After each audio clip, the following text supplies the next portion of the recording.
In this edition of the Merchant Sales Insight, I'm going to talk to you about selling compliant surcharging. The sponsor of this weekly edition of the Merchant Sales Insight is Payrock, and I'm going to talk to you about the program that Payrock has available right now for compliant dual pricing. So let me explain why this has come up. I think we're all really aware of the Visa surcharge cap.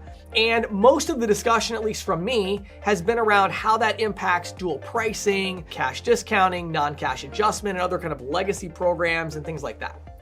However, what's interesting about this is there is still a huge opportunity right now to go compliant surcharging for many different verticals out there for merchants. There is two big layers to this if you really want to sell compliant surcharging effectively.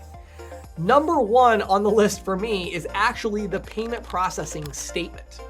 So one of the issues we still have right now in the industry is that we have a lot of really good technology out there that's processor agnostic technology, but that processor agnostic technology can handle the authorization of compliant surcharging, meaning, the terminal or the virtual terminal can reach out and see, okay, is this a debit card? Is this a credit card, right? And then can say, okay, yes, we should apply the surcharge, or no, we shouldn't. But that processor agnostic technology may or may not, almost always does not, have access to the billing of the merchant. So the merchant gets their statement at the end of the month, and that statement can actually end up being very confusing because the statement isn't going to show the extra surcharge revenue that was collected as a line item on the statement. So to the merchant, it just looks like a regular credit card processing statement with lots of fees on it and a really high cost, when in reality, there was revenue that was collected that offset that cost.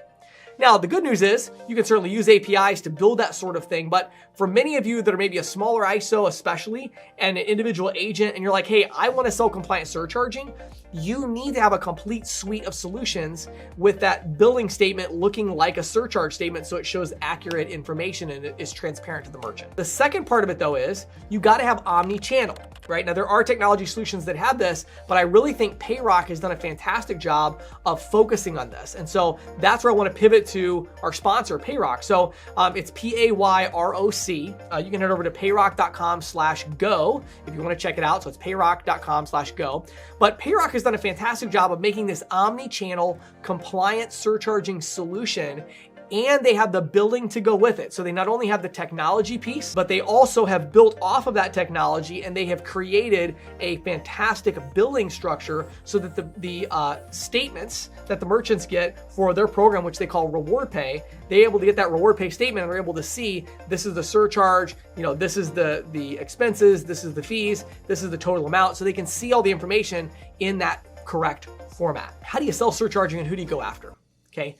Number one thing to look at when you're selling compliant surcharging is the average ticket size. Okay, let me tell you why this is such a big deal. When you're going to a merchant that has an average ticket size of, let's say, $200 and above, all right? So this could be an auto repair shop, this could be a home service provider, it could be card present or card not present.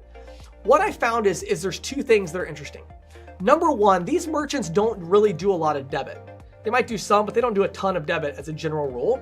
And the fact that they don't do a ton of debit means that surcharging could be a really good option. It's no secret that when we look at the industry right now and we look at dual pricing, we look at cash discounting, we look at other programs, there's a lot of gray area, there's a lot of uncertainty, there's a lot of compliance issues and discussions that are going on.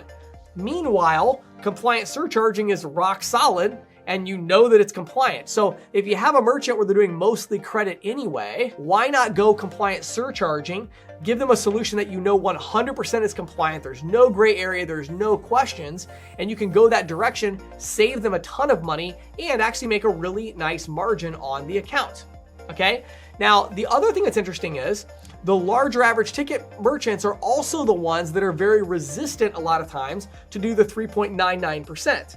Right? So even if you could sell them on, say, dual pricing or something like that, or a true cash discount, that differential is probably going to need to be pretty close to 3% anyway. They don't want to, they're doing, a home service provider is doing, $4,000 HVAC jobs, right? They're going to say, wow, 4% fee, yikes, that's a lot, right? So compliant surcharging has that new 3% cap, but it's kind of almost like who cares, right? Like, you need to go down that low anyway a lot of times to get these larger average ticket merchants. So it turns out to be a really good program for you where you can do that 3% cap. Obviously, you could have some monthly fees and other things there to generate a little bit extra margin if you want.